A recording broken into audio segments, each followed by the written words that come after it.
Pleased to stand today to speak to the fall economic statement. The first thing I have to say, I know that the members across the way will struggle with, but it is true. This plan does nothing to address Canada's cost of living crisis. And as a matter of fact, the economic update shows that the government revenues have increased by $40.1 billion in this year alone. This means that the inflation that is being created is not only increasing costs for everything, everyday essentials that Canadians need on a day-to-day basis, but it is also increasing taxes for Canadians. The economic update released by this Liberal and NDP coalition fails to address the cost of living crisis that we're in right now, and it was created by the out-of-control spending of this Liberal government with the support of their members on this side of the House. Justin Trudeau's, the Prime Minister's, I caught myself, Speaker, inflationary deficits to the tune of $500 billion have sent more dollars chasing fewer goods. His inflationary scheme is hiking the price of absolutely everything that Canadians need, and it's causing incredible duress in every home where perhaps not in every home. I'm taking that back, because obviously there are people who are in a state of wealth that are able to maybe not have to go without food or wonder if they are going to be able to afford their rent next month, and simply it might mean that they put a little bit less fuel in their yacht and take one less trip. I don't know. But the truth of the matter is, for the majority of Canadians, this is very, very difficult times. And Canadians have never paid more taxes than they are under this Prime Minister. And so, with that as the backdrop, we on this side of the House just asked them to consider two things. And that if they would do these two things, it would make a huge difference to the quality of life for Canadians who have suffered more and more and more year after year after year under this federal government. The first was just simply no new taxes. No, we didn't even ask them to stop with some of the taxes they had already introduced. Simply no new taxes. And this include cancelling all planned tax hikes and tripling of the carbon tax. This is what we were asking them to do on behalf of Canadians, I might add. I know quite often they lose perspective on what we're doing on this side of the House. We are representing the hearts and the minds of Canadians who are saying they cannot afford the heavy tax burden that they are under. They're struggling to heat their homes. I mean, think about that. I never in my life dreamed that once we got past the development of this country to the point we're at now, that we would have trouble in this nation paying to heat our homes and to put food on the table. And I know this personally from the young people in my own life who have their children who are trying to make those dollars stretch further than they have had to before, and the level of desperation is growing. You know, part of that is also the tripling of the carbon tax, and we've heard over and over again today, well, what is the big deal there? This is not an environmental plan. This is simply a tax plan. And on top of the carbon tax, this government has also put the GST. That is a source of revenue of millions and millions of dollars, and yet they expect Canadians to turn around and say, oh, thank you so much for doubling the GST rebate for me on a temporary basis. No, this is not an environmental plan. It is a tax plan. And there's no question that the environment is an important concept, something that we need to do.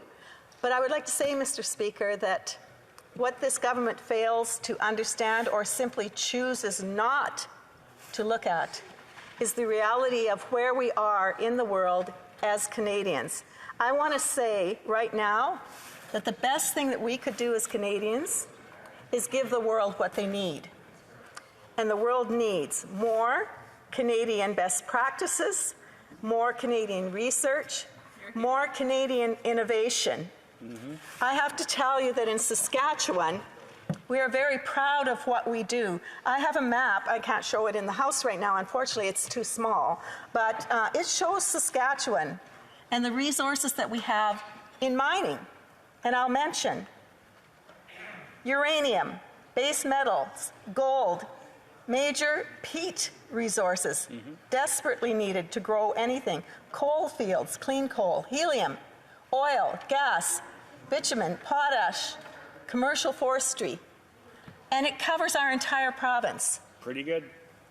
There's nowhere where there isn't potential and continuing ability to have a strong economy. Add to that our agriculture, add to that the manufacturing going on in our province, and it is stellar.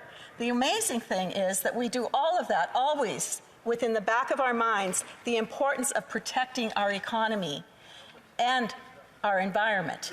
The two do go hand in hand, but this government is stifling the economies of this nation. They are destroying our ability to maintain our own level of subsistence and our ability to help the world, because they are shutting down our economic engines, simply because they want to navel gaze and virtue signal on the environment when they don't need to do that. Mr. Speaker, in mining, in agriculture, in manufacturing, in everything that we do in the province of Saskatchewan, the environment is paramount. We have an amazing opportunity in our province to go to Agribition and Ag in Motion, two amazing programs that show off what we do in Saskatchewan. And there's no recognition by this government of the incredible work that we have done, but even more importantly, what we continue to do. I saw at Ag in Motion this amazing drone, over 12 feet wide, lightweight, carried its own gas, obviously carried the product needed to treat the weeds that are in the fields. So you're not running machinery over the field, and you're not spraying everywhere you go. It's been programmed to know exactly where it needs to spray, and the environmental footprint is minimal, and the amount of impact on the ground is also minimal. That was created, it was innovated by a local farmer. And it's going to become the next amazing thing that farmers provide to this nation.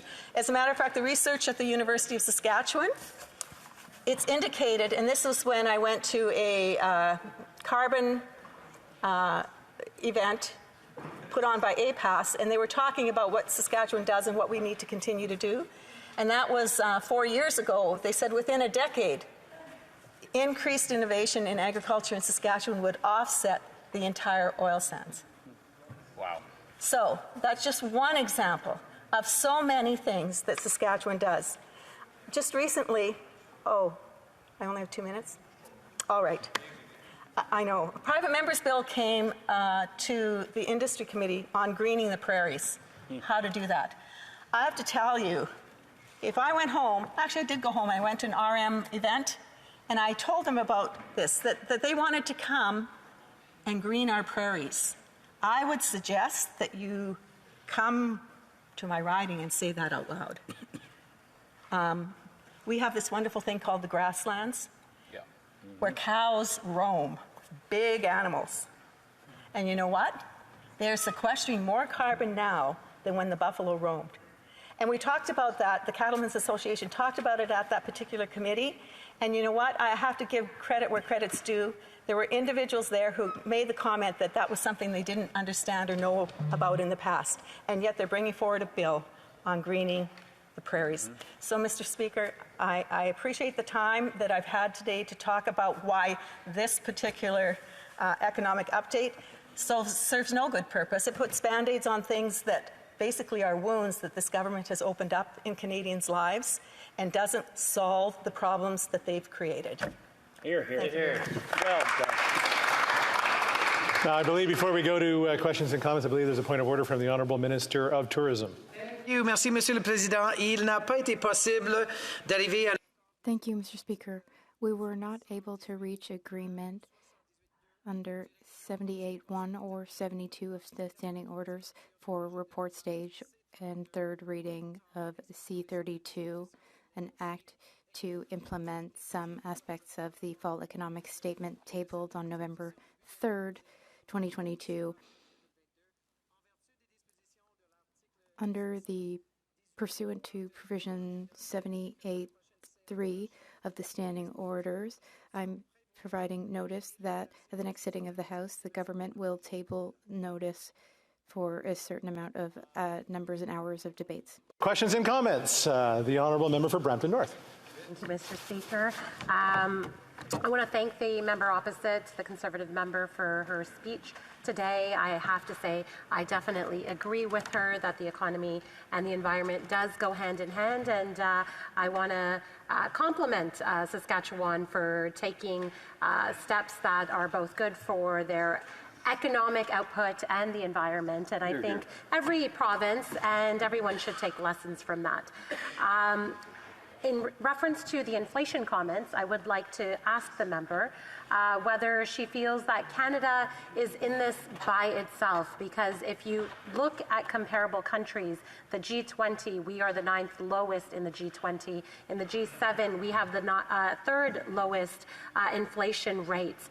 And does the member not think that the global market, the illegal invasion of Ukraine by Russia, plays a major impact on food prices and the inflation rates that we have today? The Honourable Member for Yorkton Melville. Thank you, Mr. Speaker, and I do thank the member for her question. The reality is that Canada's one of the best bread baskets of the world on so many levels, and I want to say I am touting Saskatchewan today. There's no question there, but I want to say when I go home, I talk about this entire nation, and I have a different perspective than I did before I became a member, and found out. I say to my communities back home, which is very rural, it's not east versus west at all. Rural Ontarians are facing the same challenges you are. They're struggling with their fertilizer requirements. They're struggling with the carbon tax. All of the things that are impacting you as farmers here are impacting them there, even as far as the firearms go. So there's no question that as a whole nation, we are not impacted by the war going on. These are things that do not impact our ability to produce and share with the world. Questions et commentaires. Questions and comments. L'honorable. The Honourable Member for Rivière-des-Mille-Îles. Thanks very much, Mr. Speaker. My colleague and I agree on one thing. That is that this isn't the bill of the century. That's pretty clear. We, the Bloc, have had 3 priorities before the bill was tabled, and we continue to have these same priorities. 1, increasing health transfers. 2, supporting seniors as of age 65. And 3, the very necessary reform of EI. Does my colleague agree with me that these are 3 very important priorities among the many priorities that the government should be prioritizing? The Honourable Member for Yorkton Melville. Thank you, Mr. Speaker, and I thank my colleague. I have to say we agree on more than just one thing, because we serve on Veterans Affairs together, and I really appreciate what he brings to the table there as well. Are these important issues? Absolutely. You know, I have to say my concern is for seniors who require assistance. It's always really important, I think, that we make that clarification. Sometimes I have trouble believing I'm talking to myself here about that particular age group. But the truth of the matter is it's very important that the individuals that need the assistance in our society get it. And unfortunately, a lot of those things are being put in jeopardy because of the way that this government has handled the fiscal responsibility that Canadians have entrusted them with. My commentaire, questions and comments. The Honourable Member for Nanaimo Ladysmith. Thank you, Mr. Speaker, and thank you to the member. I'm wondering if the member can help me to understand. I'm hearing from the Conservatives who are speaking about the increased cost of living and the impacts on Canadians. I agree, there's some real issues that need to be addressed. But around the actual asks that are coming forward from the Conservatives, for example, the carbon tax, we know that provinces and territories have their own carbon pricing, whereas if we were to look at instead removing the GST off all home heating, we would be able to provide relief for more Canadians across Canada. So I'm wondering if the member could explain to me what the Conservative stance is on that, why we're not seeing support to remove the GST off of home heating and instead looking at carbon pricing, which would only benefit a portion of Canadians. Thank you. For Yorkton Melville. Sure. I appreciate the question and the way that it was put forward. My frustration is that the member opposite and her party are choosing to prop up this government. And removing that GST is one small part of what they should be doing to ensure that this government doesn't continue on in power. Here, here.